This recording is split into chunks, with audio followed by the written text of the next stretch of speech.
Hey everyone, thanks for checking out the Ham and Spam Retro Review, the podcast where we like to review retro games, movies, TV shows, and everything in between. Check us out on all the social medias, including Twitter, where you can find us at Ham and Spam Games, Instagram, which is also at Ham and Spam Games, Facebook at Ham and Spam, and even YouTube. Just search Ham and Spam Retro Review. Thanks for listening, and we hope you enjoy.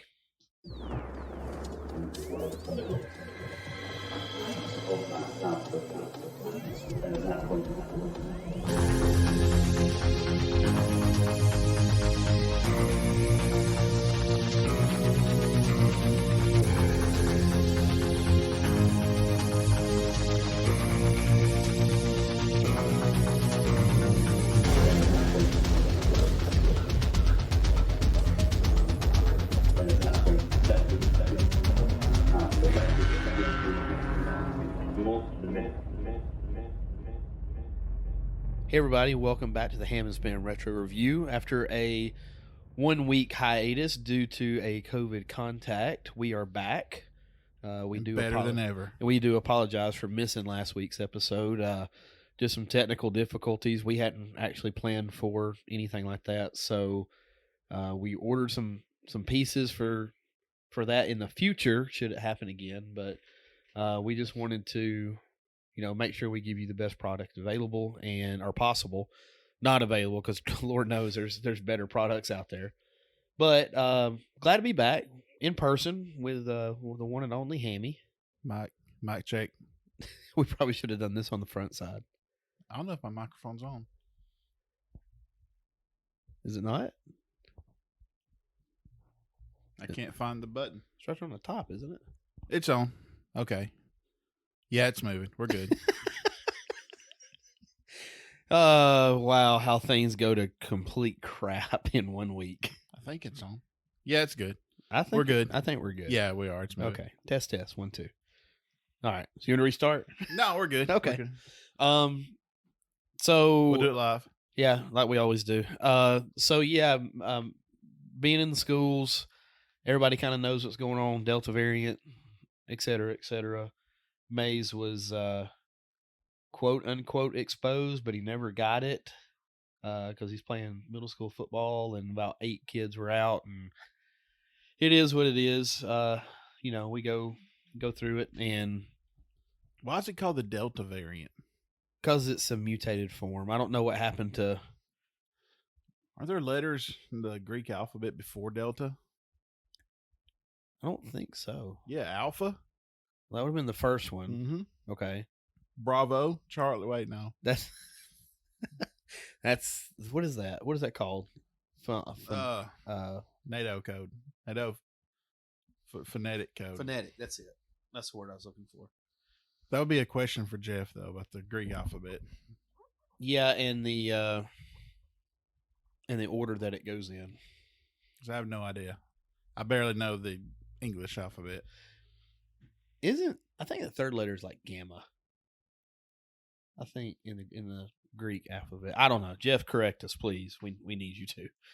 So Epsilon. In the last week, Hammy, what's been going on with you? Nothing much. Do we need to move the mic so you can? This is the most uncomfortable. There we go. Well, it's uncomfortable because we're in recliners. You're wanting to recline back. I am. Oh, you are reclining back, and maybe I need to face the chair the other way so I can recline back. And it'd be right there whenever you lean back. Yeah, that probably. Then I might go to sleep again. Yeah. You've not been sleeping well. I haven't.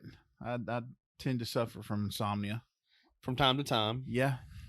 It does come and go, but right now it's here. And it is. I don't know what.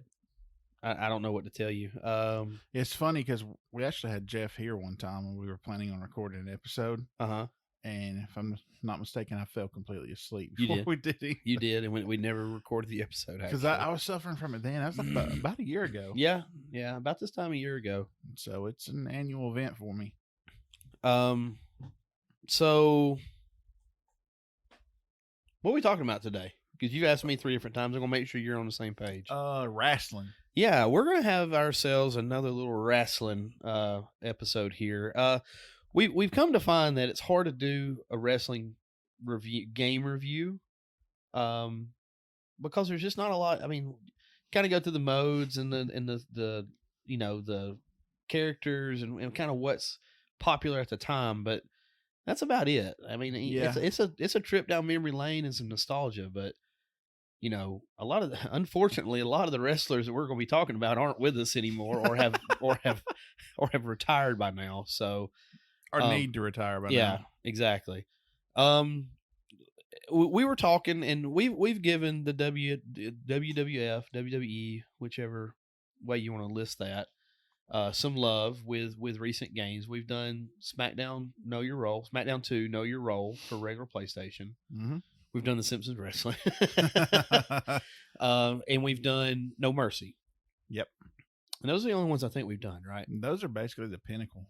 Right. And of wrestling games. And so we kind of wanted to touch back. We wanted to give the other, and I use that in quotations, the other brand a little bit of love and kind of talk about WCW for a little bit. So WCW. WCW is now defunct. A lot of people don't really, realize that there was actually another wrestling organization back in the day. And we had this great and wonderful thing called the Monday Night Wars. But WCW actually came out and they put out a couple of really good video games. And we're going to talk about those 3 kind of pinnacle WCW video games here. Which is funny because this company would later go on to work with WWF. Right. And end up producing No Mercy. Right. And WrestleMania 2000. Yes. I wish you'd just pull that thing closer and get comfortable. I'm working on it. Okay. So the games that we're going to be talking about, we're going to talk about 3. One's for PlayStation and the next 2 are for Nintendo 64. The one for PlayStation was the first of the group. Little title called WCW versus the World. It was kind of the predecessor / sister to the Nintendo 64 WCW versus nWo World Tour.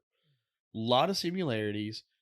They cleaned up what they made in WCW versus the World in World Tour.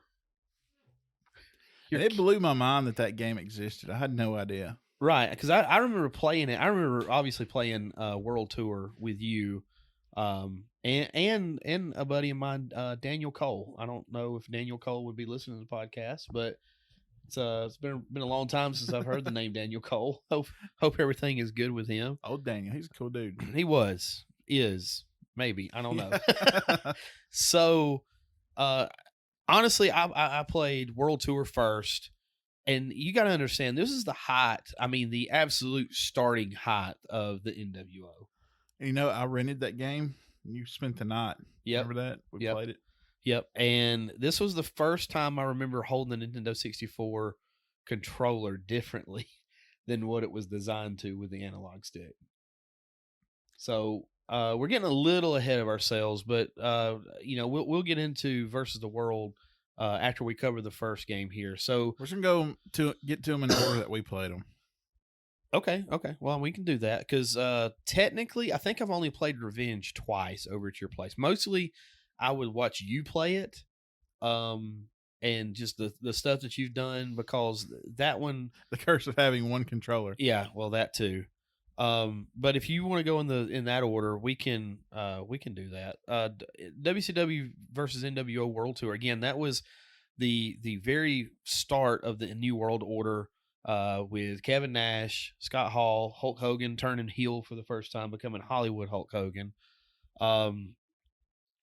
Like even in the intro for this game, you've got the Giant, aka the Big Show, aka Paul White today, in the ring, and Hulk Hogan's on the outside of the ring, and Hulk Hogan's doing his little posing thing with all his black ring attire on, and then Sting rappels down from the ceiling, but there's no wire, so it looks like he kind of floats down like an angel. It levitates. Descends from the heavens. So, and that's kind of the start of it. What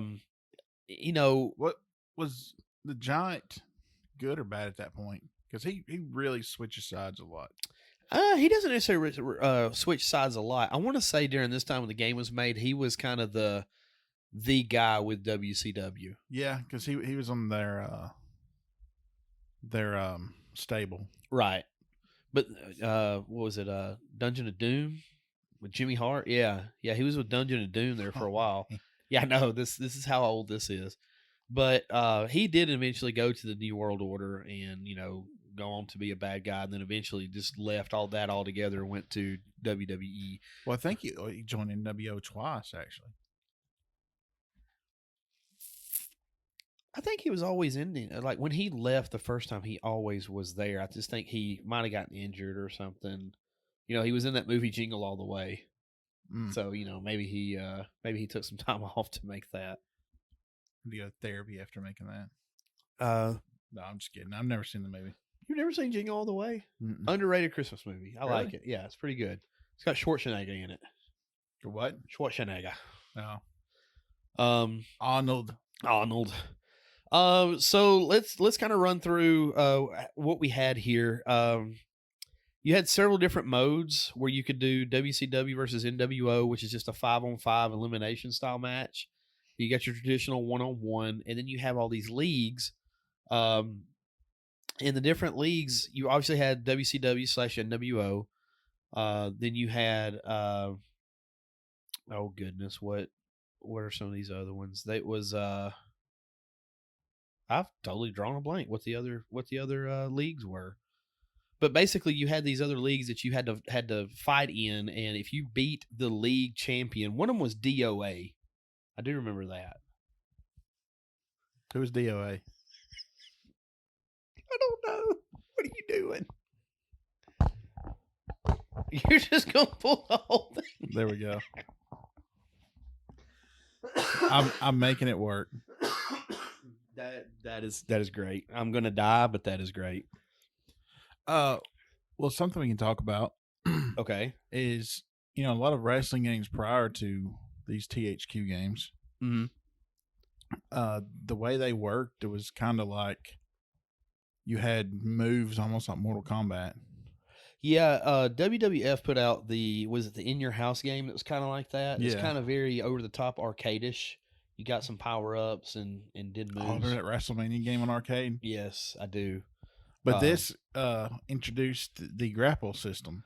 Yes, the grapple system was actually introduced in WCW versus the World. Both World Tour and Versus the World come out in 1997. Mm-hmm. And we've just played through a little bit of Versus the World for PlayStation. I am very rusty at that game, by the way. We can't believe Dean Malenko beat Sting in 5 minutes and 20 seconds. By breaking my arm, apparently, for the 14th time. He broke your neck before that. Yeah, he did. Blonde-haired Sting. I mean, for Surfer Sting. Those that don't remember that. He wasn't Crow Sting yet. That's like his Super Saiyan form. He was unbeatable. Reverse Super Saiyan. So the grapple system. So very simple, but very, very loved. When people were loving video games and loving wrestling video games, this was the system that everybody fell in love with. It wasn't a move set like you said with the Mortal Kombat. It wasn't the move set like you would get in Nitro and Thunder, the kind of almost labeled bad WCW games. Yeah. Or the bad WWF games, Attitude and Warzone. We'll probably cover those. Probably just group them all together, and just do them all at the same time. But what it introduced, you have a normal grapple and a strong grapple, and then you couple that with a direction on the D-pad, and you can do, what is that? 8 different moves doing that. Yeah. Then plus you had your throws. You got your throws. You got your strikes. You got corner moves where you can apparently do a belly to belly off the top rope, several and that times. was it. Yeah, like that strong grapple. I know if you threw someone from a strong grapple, it had different. It did something different from a weak grapple. Like right. If you threw them into the corner with a strong grapple, they would bounce out. Right. It's like you threw them harder. Right. But it's so simple. But my gosh, it was. Well, It that was was the great. thing. Like, I understand what they're trying to do with wrestling games now with the chain wrestling and all that, but I don't. wrestling now is not what wrestling used to be, like with the chain wrestling and stuff like that. No. The chain wrestling was something that was really big with the luchadors. You see Rey Mysterio and Eddie Guerrero, they just get into a simple arm bar or an arm lock, a wrist lock, behind the back, and all of a sudden they're flipping around and they're going around them, and they're never breaking the hold on the wrist, but they're getting out of it. Right. And that's kind of what that chain wrestling is. Or well, you had reversals in this that looked. Really you did, but they were kind of few and far between. Like the timing on it was wrong. The grapple system was a little shaky. Like later they went to like a rock paper scissors kind of deal. Whatever they got now on the 2K games is not working. Well, it looks fantastic, but for whatever reason, these older games had a ton of replayability, where the new games is like you watch it one time and you're like, okay, I've seen that, I'm good. Like these games were just good enough because it's like, oh man, look how these graphics look. Look at these circles that all these people look like the Michelin Man. Yeah. Well, that was, everything on N64 looked like that. Right. But it had the grapple system and it had the momentum system, which I think was fantastic too. Yeah, the momentum / spirit meter kind of thing. Yeah, something that they would perfect in No Mercy.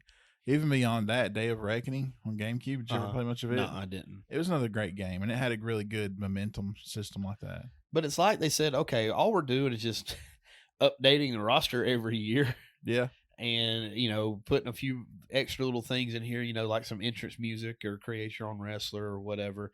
Let's go to a different system and, let's sell it to 2K games. And I don't know. Again, my philosophy is if it's not broke, don't fix it. Yeah.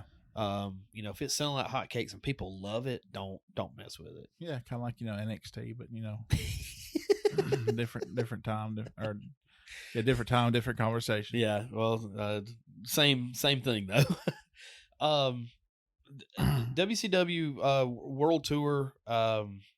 You had several your very iconic characters. You had Luger, Sting, the Giant, the Steiner Brothers. One of your personal favorites, the Ultimo Dragon. Loved Ultimo Dragon. Still do. Dean Malenko, Eddie Guerrero, Rey Mysterio Jr. Because apparently he lost Jr. when he went to WWE. That guy who shall not be named. Benoit. Yeah, Benoit. Lord Steven No, Regal. we can say his name. We're not owned by WWE. There you go. So Chris Benoit, Lord Steven Regal, who I forgot did a stint in WCW. He did. He actually had gosh, I'm showing my age here and my lust for all things wrestling. He had a really good tag team called the Blue Bloods with Bobby Eaton out of Huntsville, Alabama. Bobby, who just recently passed away. He just recently passed away. He sure did. One of the best. One of those really, really great hands, and it was like he was so good at his job, he couldn't ever get a push. Did you know Goldberg wanted his first loss to be to Bobby Eaton? Really? Yeah. He was universally loved by everyone who ever met him. Yeah, I mean, there's some great stories about him. It's kind of like, if you went out with him, he would pay every time. Like, just he wouldn't let anybody pay for their own meal if you went out with him. So just stand up guy. Exactly. And you hear about that, and you hear about Steve Borden, Sting, that you don't ever hear anybody say a bad thing about Sting. Mm-mm. So except he can't beat Dean Malenko, and tonight he couldn't. It wasn't his night. No, it just wasn't his night. It's a house show. Nobody's going to get that. But yeah, this game. Hold on. Well, I was going to say that it really plays into the WCW versus nWo, the whole faction versus faction, right? And that's stable where I'm versus getting, stable. And that's where I'm getting here. So that was all the WCW guys. Then on the nWo side, you've got Hogan, and then straight out of Days of Our Lives soap opera, nWo Sting, because that was the thing at the time. By the way, Jeff said he liked nWo Sting better than real Sting in that game. He liked his moveset. Is it not the same moveset though? Well, he said he liked his costumes better, I think, actually. Oh, okay. All right. Each their own, I guess. Then you have Buff Bagwell, for whatever reason, was in the nWo. Eric Bischoff. Somewhere in Georgia. Yeah. Eric Bischoff, which for some reason is a wrestler, not like a manager or something. You had Scott Norton. He was a big guy over in Japan. Scott Norton scared me when I was a kid. Oh yeah, he's huge. He just looked very, very violent. Yeah, he did. Then you had Hall and Nash and Six, who would go on to be X-Pac, and the 1-2-3 Kid, formerly the 1-2-3 Kid. Then he was Six, because 1 + 2 + 3 = 6. What? Is that why? That's why I assume. Oh, I always assumed because he was the 6th member to join the NWO. Oh, I thought 1 + 2 + 3. It does, but we have two different things, and they both make sense. Sean Waltman, if you're listening, Sean Waltman has a podcast. It's 1-2-3 360 1-2-360 podcast or something. Well, if you're listening, which I'm sure you're a fan of the show, absolutely. Please let us know. And we're gonna hit him up on Twitter with this post. I'm gonna do it.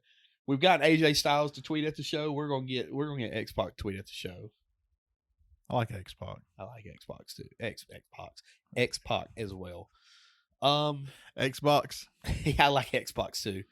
So you also had a list of wrestlers. The story behind this game actually released in Japan as Pro Wrestling 64, Virtual Pro Wrestling 64, something along those lines. And they would be in cahoots with New Japan, All Japan, Every Japan, Your Japan, My Japan, Mom's Japan, Dad's Japan, all the Japanese promotions. That's what we're looking for. There you go. When this game made its way over to America, it there's a licensing thing. So they just basically, instead of going through all the licensing things with all the other promotions, they just decided, hey, we'll leave these wrestlers in there here and there. They took some out, added some in, but we'll take these guys and we'll just rename them. Yeah. So you get a lot of things in there like Hannibal and Powder Keg, Black Ninja, Saladin, who was actually Abdullah the Butcher, and Black Belt, who was actually Taka Michinoku. So Taka Michinoku was in a WCW game. That's who that was. Dude, he had such a great moveset in that game. And there's some others. AKI Man. Yeah, AKI Man. I can't believe you went there. That's funny. He was great. He was fun. But this game also had some pretty cool things like hidden wrestlers. So you had basically a ripoff of Muhammad Ali. Then you had Wrath. And Glacier were hidden characters. I remember Glacier. DDP was a hidden character, and so was Macho Man Randy Savage. Oh yeah, and Black Widow. So to unlock these, you had to beat the champions of the different leagues. So you'd go in as whatever wrestler you wanted to be, and you'd go to a league challenge, and you'd wrestle. I think it's five matches, and then the 6th match was a championship match. I might be wrong on those numbers, but that's how it went. So. And then once you beat all of those, once you beat everybody, you would go to a super league kind of thing, and that's how you unlock Joe Bruiser, aka Muhammad Ali. So this is one of those N64 games that didn't save on the cartridge. No. So if you wanted Macho Man, you had to run through. And I didn't have a game card playing through this, so if I wanted to play as them, I had to just play through it, unlock them, and I had them until I turned the system off. Yep. Which this was also a time when I personally was really bad about not turning the system off, just that way I didn't have to redo it. You could go through and get different belts. You could get the belts from these different leagues. Again, once you win the belt, it's over. You don't really defend it. You can do a lot of the finishing moves, but the finishing moves don't really look like great versions of the finishing moves. Like DDP's diamond cutter, it didn't look like a regular diamond cutter. It just looked like he just kind of grabbed him, and usually when you're watching wrestling, he'll kind of take off running and kind of do a diamond cutter. Well, in this one, he just kind of dropped down, so it's not like a stunner, but it's kind of like an RKO that just falls. It worked though, but I mean, it worked for the game, and. These are things that they would go on to kind of kind of improve upon whenever Revenge come out. It's like, okay, we've got this and it's doing really well. Let's see if we can perfect it. And they perfected it a little bit going from Versus the World to World Tour, but they really perfected it when they went into Revenge. Oh yeah. Now, based on how we both played, I played World Tour first, and then Versus the World afterwards because I found it at the flea market because that was a thing when we were back in that day. I found it for $20, greatest hits of WCW Versus the World for PlayStation, and I played this quite a bit. Again, kind of the same ordeal. You've got different leagues, different wrestlers, wrestlers that are with other organizations, Promotions that aren't licensed to be in this American version of the game. I love that they would do that. So we can't actually have them, so we're just gonna name someone something else, right? This version of the game had a lot of wrestlers as well. They had from the WCW / nWo side, they had Hulk Hogan, they had Benoit, Guerrero, Luger, Sting in the black and white and the Surfer style. They had Ric Flair, which was one that was missing from World Tour. Yeah, I didn't really think about that, but he is. I wonder why. No idea. They have Rick and Scott Steiner, which is funny because I'm going to get to that here in a little bit. They had Malenko, Ultimo Dragon, Regal, and they had a couple of other ones. They had the Giant as a hidden character. They had Jeff Jarrett as a hidden character. And they also had the Unknown as a hidden character, which is just a different name for Super Delphin, Delfin. I have no idea who that is. Well, he was really big in Japan, and he kind of went back and forth between WCW and Japan.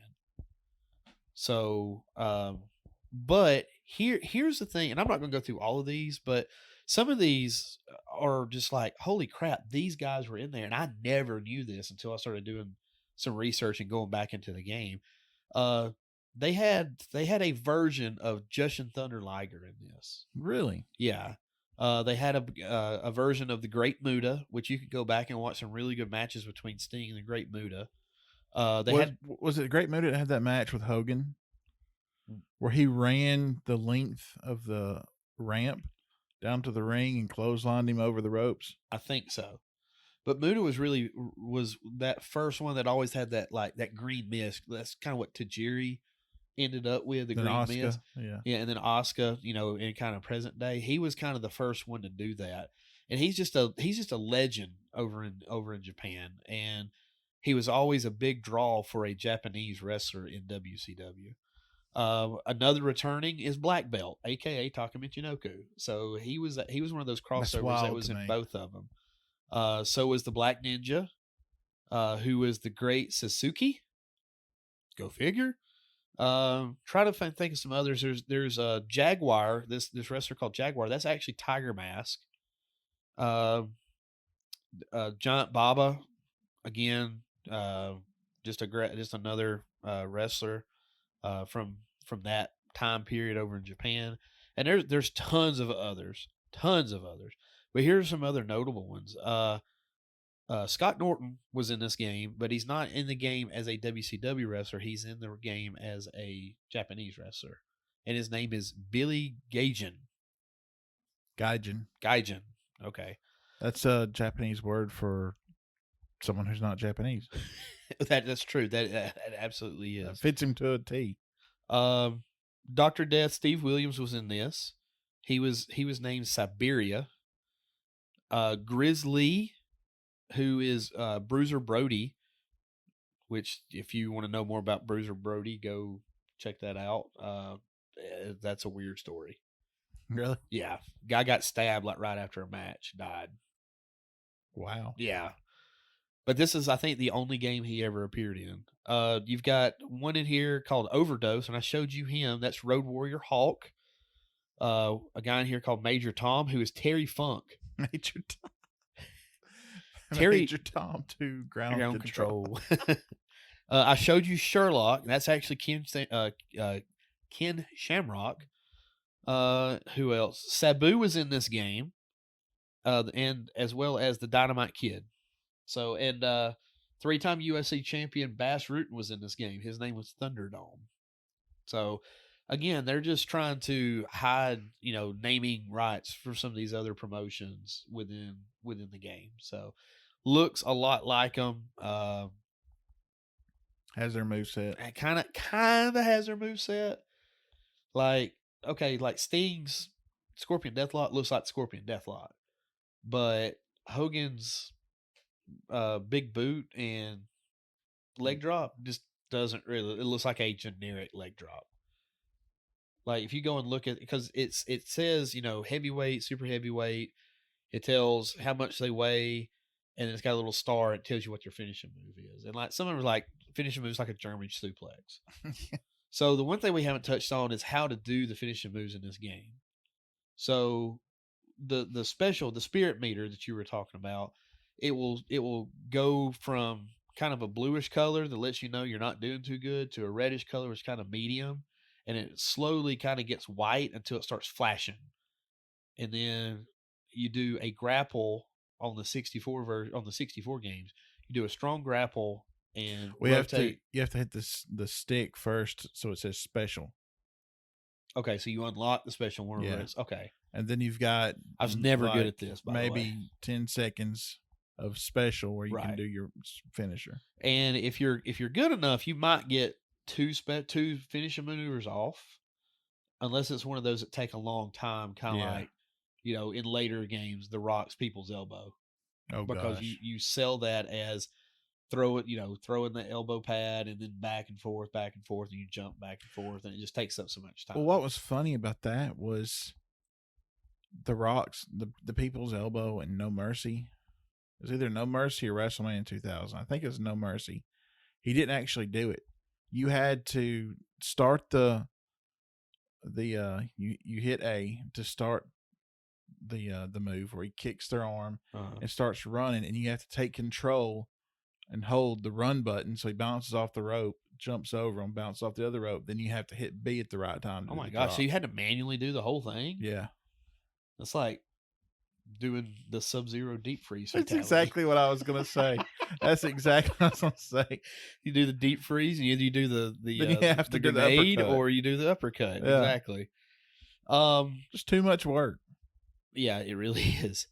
So again, they started a good game and they just kind of went through it in World Tour. They perfected a little bit more. It's a little more crisp. You can kind of do some counters a little easier. But you've got some big stars missing, like Ric Flair. And it's kind of on that front side of that whole WCW and nWo takeover thing. Right.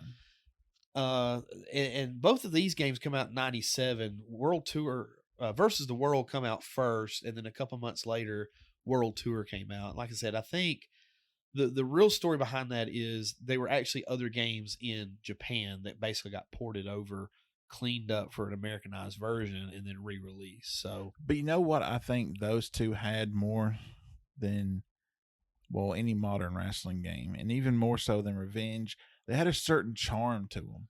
It's like, yeah, they lacked polish. Yeah, right. it was pretty much generic, but there was a certain charm to it that just felt great. It felt fun playing those games. But, and you're right, but you start looking at it, some of the things that, like, two of the things you're really going to notice in these two games, there's no tag team matches. You've got the Steiner brothers in both of these games. There's tag teams. Was there tag teams in Versus World? Yeah. I mean, World Tour? Yeah. Okay, I don't remember that. Mm-hmm.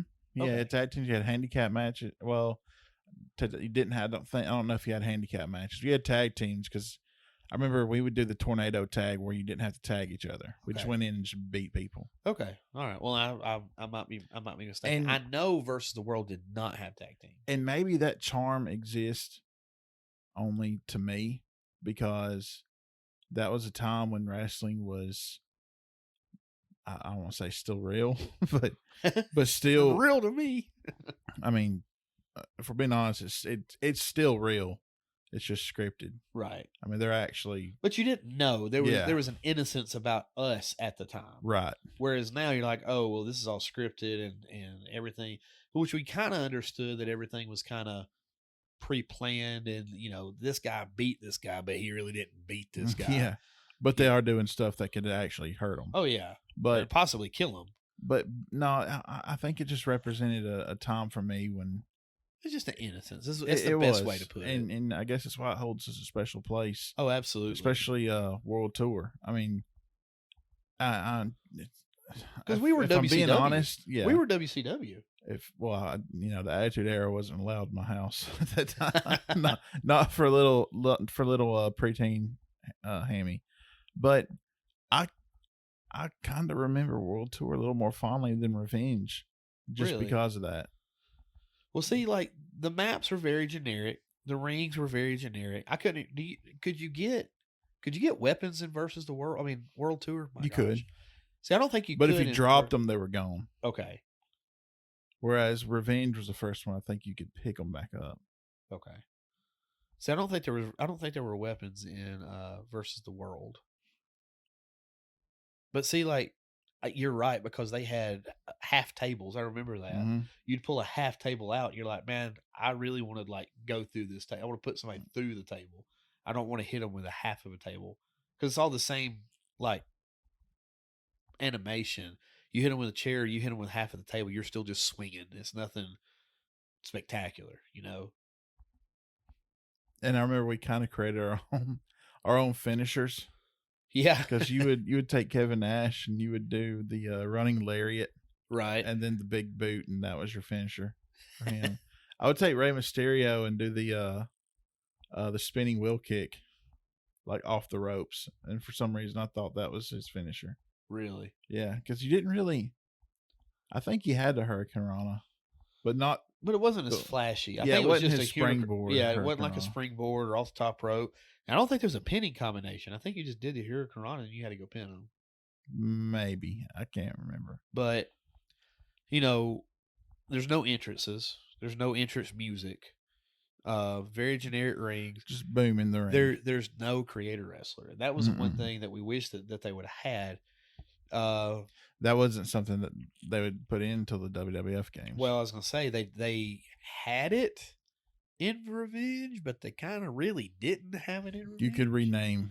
You could edit. You could edit characters. So, if you didn't like Buff Bagwell and you wanted to create yourself, you wanted to call him Hammy. You want to call him Big Bob from Bob's Big Buicks. Bob's Big Buicks. Let me say that right. Yeah. But that's kind of how they got around that. But let's go ahead and touch on Revenge.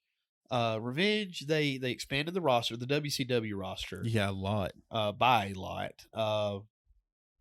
Introduced different pay-per-view settings, different backgrounds, different rings. You had your Halloween Havoc. You had your Bash at the Beach. You had they have World War III? No, I don't think so. So I remember Havoc, remember Bash at the Beach. And that's all I remember. Nitro, Starcade sold out. I always liked the Halloween Havoc set. Oh, it was probably the best. I always liked Bash at the Beach because that was one that I never had in any of the other games. Like all of the really crappy Thunder and Nitro games, they didn't have that as a backdrop. But they did have war games. But they didn't have the actual 60-man battle royal double cage war games. But they had multiple factions now. You had NWO White, right, the Wolfpack, then WCW Ravens Flock, and then they still had all those fake but not fake wrestlers, the EWF and SAW, because I wrote those down for these two.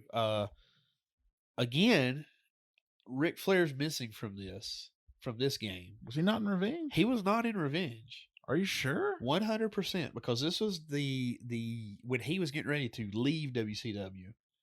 and he and Bischoff were really at odds, like in real life, because it kind of played out on screen like that. This when Ric Flair come out and he stripped down. He's like, "Fire me! I'm already fired."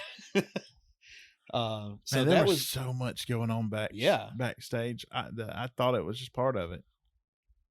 But no, that was real. Now, the creators had enough foresight to say he might come back. So all of his moveset and his ring attire and his look are in the edit shop, so you could create him. But he's you had to rename Buff Bagwell to reflect. Right, but he's technically not in the game. Again, expanding on stuff. One of the things that was going on in real wrestling at the time was the nWo. You have a match with somebody in nWo, all of a sudden there's going to be outside interference. Well, this is the first thing that had outside interference in it, where people would run out. And then they also had ring valets. So Rick Rude would come out with Mr. Perfect. Kurt Hennig. Yeah, Kurt Hennig. It's not Mr. Perfect, is it? And then Miss Elizabeth would come out as with Macho Man. Now, neither were actually like playable characters, but you could pick up the second controller and control them only in that time set though. So real quick, because this is one of the things I do like to do with these, let's run through the roster. So with nWo White, you have Hogan, the Giant, Bryan Adams, Hall, Scott Norton, Bagwell, again. Nash. No. Yep. Yeah, I forgot. Bischoff, Big Papa Pump, Scott Steiner. So he's changed his look since the last couple of games.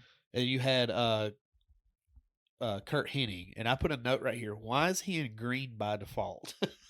So he's in nWo black and white, but he's always in like this green, like lime green leotard. That was his thing, man. It kind of was. Then you got nWo Red, and this was a time when, they wanted to go two different directions with nWo, and you had one that was, kind of the OG nWo, and you had one that kind of had a little sass about them. This was nWo Wolfpack, nWo Red. So you had Nash, Tomato Face Sting. Oh, I hated that. Luger, Savage, and Conan. And then you had Raven's Flock, which had Raven and Lodi. Was Lodi the one that always had the sign? Yep. I love that guy.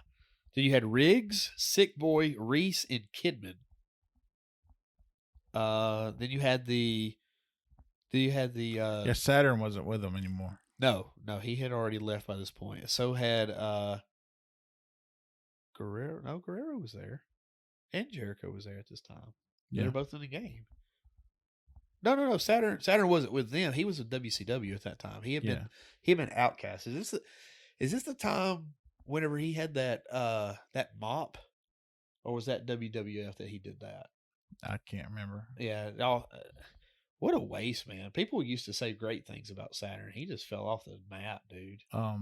You had Disco Inferno and Alex Wright, because in the intro they were both dancing. Yeah. Das Wonder Kid. I will say this: they did something in Revenge I hated, and that was for some characters, when you do the strong grapple, they replace their B moves with striking combinations, and they did that with Ultimo Dragon.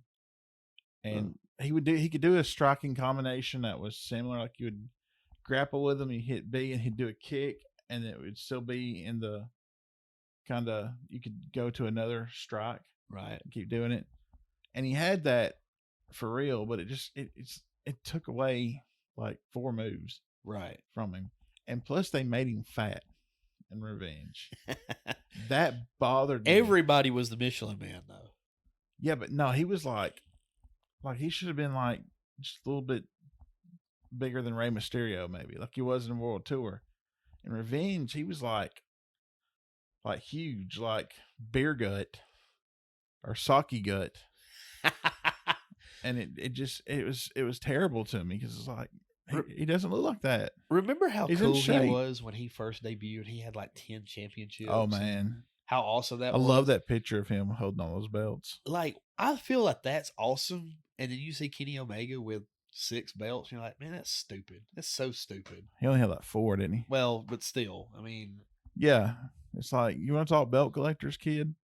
yeah, Ultimo go Dragon. to the OG there, buddy. Yeah. Like I don't get that, and I guess that's part of that innocence back in the day. Like, man, this guy's got 10 championships that Rey Mysterio is going to struggle against him. And then, like, I remember getting so mad whenever Rey Mysterio would win the cruiserweight belt from Ultimo Dragon. And like, all right, well, give him the other 9 championships, man. You know, one of those he had was the WWF. Lightweight. Yeah. Really? Yeah. So it was seen in WCW. I will have to go and look at that. I did Mhm. not know that. Real quick, the WCW wrestlers, Piper, Roddy Piper, which I do remember whenever you created me, you gave me his taunt where he kind of does this whole like little jumping on one leg thing, like, Yeah. hey, come and hit me, whatever. You had DDP, Goldberg, Bret Hart, newly from WWF at the time, Mm-hmm. Chris Benoit, Rick Steiner, Fit Finlay, and I love to fight. Booker T, Saturn, Disco Inferno, Jim the Anvil Neidhart, along with the British Bulldog, Glacier. You had Ming, who was a hidden character. You had Van Hammer. Oh my gosh, where did that guy go? You had Canyon / Mortis, which I always thought he had a pretty cool look when he was. I like when his he was finisher Mortis. a lot. Yeah. Yuji Nagata. Yugi Nagata. Why does that sound familiar? I don't know either. You have Larry Zbyszko, Barbarian, who was hidden. La Parka, which might be one of my favorites. He's one of the greatest that's ever really strapped on some boots. Him and El Dandy. And El Dandy never made an appearance in a WCW. What about El Dandy? El Dandy, that's my pick. La Parka with that dance and the chair. He started every match with a chair. Yeah. Yeah. That was freaking hilarious. You had Stevie Ray, which is funny because now that I think about it, this is the first time that the Harlem Heat were in a video game. You know, it's funny. I was so used to all these tag teams that were brothers that weren't actually brothers. It shocked me to find Kane out. and the Undertaker? Yeah. The Brothers of Destruction, man. They're brothers. Edge and Christian. Yeah. And then it's like Booker T and Stevie Ray, they really are brothers. Yeah, they are. And I guess the Steiners are too, aren't they? Yeah, they are. Wow. You know, Rick Steiner sells he's like on the school board over in some metropolitan Atlanta school system. Like, he's on the board. Like, his last name isn't actually Steiner. It's like Richard Steiner or something. It's something weird. But like, he's on the school board over there. And then I've heard somewhere that Scott Steiner owns like a Shoney's in Atlanta or something. I've got to eat there. I hope he does. Finishing up, you got Jericho, you got Guerrero, you got Psychosis. Oh, Psychosis. He was cool. You got Juventud. Who just recently came back and wrestled Jericho. Yeah. Rey Mysterio Jr., Dean Malenko, Ultimo Dragon, Chavo Jr., and Alex Wright. And then you got on the other ones, I won't name them all, but you do have Maya Ika Boy. I don't know why I remember that, but you liked him for some reason. Yeah, I liked the people I thought were fake, but turns out they're real. Right. I liked them a lot. AKI Man. And AKI Man, yeah. Because AKI was the producing company of the game for THQ or something. Something that I can't remember. So games that I enjoyed, man. I just, had WCW. Thankfully, after WCW kind of, shat the bed and went under. Well, don't look at me like that. I'm not bleeping that out. They did. We absolutely know what they did. Yeah, we did. But you know why we know? Because we got games called WCW Mayhem and WCW Backstage Assault. That's what I was about to say is I remember, I heard that they'd gone over to WWF. I was like, I don't know any of the WWF wrestlers. Yeah. And I was like, I can't wait for Mayhem. This game is going to be amazing. Yeah. Went to Kmart, read the instruction booklet all the way home. Was so excited. Played it for approximately 12 minutes. And never played it again. Said, what have I done? Because I think, don't hold me to it, I think it's over there in that toppled group of it had a credit character. It did. And it was trash. That whole game was trash. But you know what's funny is I went over to Cousin Jeremy's. Yeah. He had WrestleMania 2000. And I was like, oh, it feels good to play these games again. Yeah. Even though I'd never played it. But to get back to the old grapple momentum system. But because of that game, I started getting to WWF. Oh, really? So there you go. A good video game can help sell your product. It can. It can. One thing I do want to touch on before we get out of here, though, about Revenge. So I made sure to talk about DDP's Diamond Cutter. So before the RKO come out of nowhere, the Diamond Cutter was always that out of nowhere move for DDP. Except it wasn't really out of nowhere because he always signaled he was about to do it. Yeah. I mean, well, Randy Orton kind of does too when he does his little punch in the ring thing. Yeah. But he. Just ignore me. You just keep going. I hope people can hear that right now. Hammy is fiddling with his mic because he's tired of holding it. It's a lot heavier than I thought. So in this game, like if you wanted to hit the Diamond Cutter or really almost any finishing move, you could do it off the top rope. So they didn't just limit you from different positions in the ring or whatever. Like if you put your guy up on the top rope and you got your special DDP, you get up there, Diamond Cutter. If you want to do the jackhammer or a jackknife powerbomb off the top rope, do it, man. It's there. I believe this is the first game of the sort that had like the. You're killing me. You're gonna turn your mic off doing that. We're good. We're good. Okay. I'm watching it. Keep going. This had like cage matches and stuff, right? I don't think so. You don't think Revenge did? I don't think so. Okay. Gosh, it's creaking. Yeah, it's because it's extended all the way out. Yeah, no, I don't think it had cage matches. Okay. Well, I mean, I know some of that stuff got put into. Now, my memory is not what it used to be, so that might have. I don't know. Well, considering the whole COVID thing, we weren't able to play the games like we wanted to prior to the review. But again, you start talking about wrestling games, it's more of a nostalgia thing anyway. So yeah.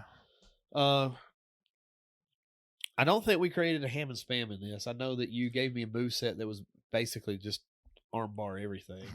Yeah. Armbar. No, Ham and Spam was that SmackDown game. Yeah, I mean, pretty much that was all it was. we made Ham and Spam, and that was primarily it. I mean, if you want to, we can touch on the other WCW games. I mean, they're not worth it. I mean, they're not. They really aren't. They kind of sucked. Mayhem is one of the worst games. I'm talking about Nitro and Thunder. Oh, no. They were... I like the fact that when you chose your character, he had a little taunt. Yeah. Yeah. But other than that, no, not really. But that we can save that for another day. Okay. For the bad WCW game review. Yeah. You leaned up just to say yeah. I mean, is there really anything else to say about these games? Well, I mean, like I said, they held a special place in my heart because of when I played them, being so big into wrestling as I was. And I think they still hold true. They still got a huge fan base today. And I mean, the wrestling games coming out today are extraordinarily subpar. Yeah, they are. But why? Well, they're just trying to do too much. I got 2K19, I think, and played with Jeff online. And in order to kick out of a cover or a submission, you got that little thing, and you got to hit it. Timing game. Yeah, and the online, the lag is so bad. There's no way someone can put you down with a snapmare, cover you, and beat you. Really? Because you can't. The lag on the online is so terrible, and just it's bad. it's really bad. Yeah, because I think I pinned Maze before he could pin me, and he couldn't time it, and then he messed up and got me on the ground like within like 30 seconds and pinned me, and I couldn't time it. So it was like, hey, let's just Like, I think we got in a cage match too. We were trying, when you get to a cage match in some of these older games, you start climbing the cage. It's like super, super slow. What they do in real life. Like, and then they get on the other side and they kind of jump down from the top. And we didn't know what we were doing. And I think you're right. It's 2K18 or 2K19, it seems like. But we didn't know what we were doing. So we both just took off running to the cage and we climbed up. We come down at the same time. We ended up in a tie.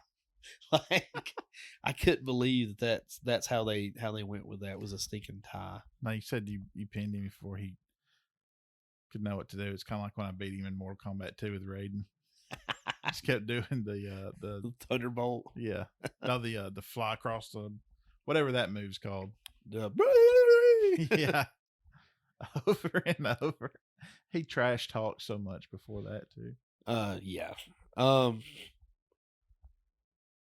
Yeah, beating up on little kids before they know how to play games is fun.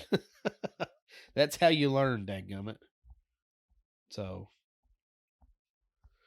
before we get out of here, I saw someone post, and if I had it pulled up right here beside me, I'd give them credit. So if it's you, I apologize. I'm not giving you credit right here because I forgot who it was. But I saw something on Twitter that was pretty neat. And I wanted to kind of get your input on this, Hammy. They had asked, are you going to look it up? Was it a text message or a Twitter thing that I sent you? Twitter. See, I just pulled up Twitter. I couldn't find it. It's from Ron the Pharaoh. Oh, okay. All right. Hey, I'll tweet him. It says, to my retro buddies, if you were going to introduce the joys of retro gaming to your non-retro buddies, what games would you recommend to them? How would you ease them into retro gaming without scaring them off? I know that retro games get a rep for being too hard. Well, number one, if you have buddies that are non-retro, you need to get rid of them. That is true. But say like a Maze. Now, obviously, Maze has jumped in on some of the retro game nights with us, and we've got things set up here. We've got episodes of the Ham and Spam show where Hammy wasn't able to be here, so Maze unfortunately filled in. It's not good podcast, but it is kind of neat to see some of this stuff come through his eyes a little bit. So, so think of it like that too. Maybe a younger generation, not so much a non-retro gaming buddy. Like you said, I think I'd get rid of that. Well, buddy. it could be either or. Because I know that there are a lot of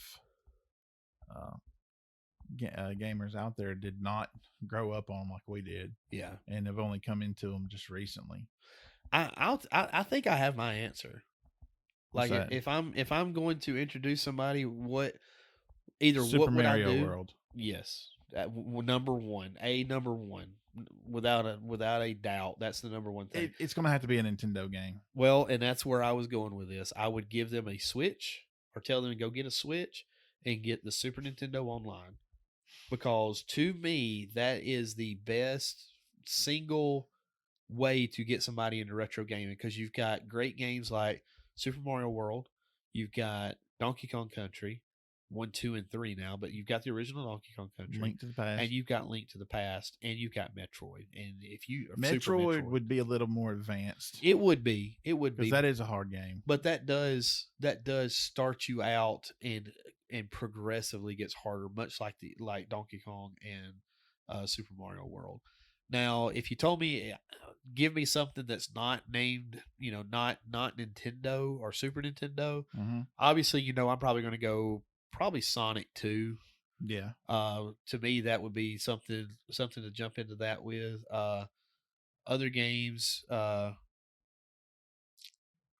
Mega Man franchise. Yeah. Any of the old beat 'em ups. And honestly, that's something you kind of got to read someone, because if you like, you can't recommend like a Chrono Trigger unless you really know that person and know that's something that they would like. Right. Like, I still haven't gotten any more into Final Fantasy. Well, like an RPG would be a little harder sell, not impossible, but a little harder sell. Right. I think a platformer would be the easiest.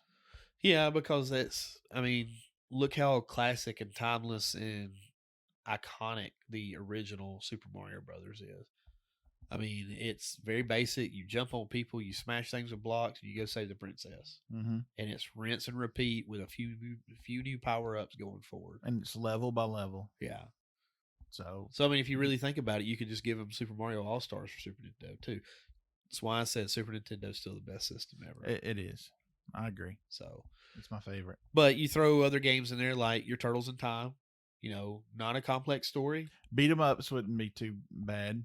Yeah. 'Em. Yeah. Some Turtles of them in can be Time, hard though. I mean, you start throwing like Final Fight. Double Dragon.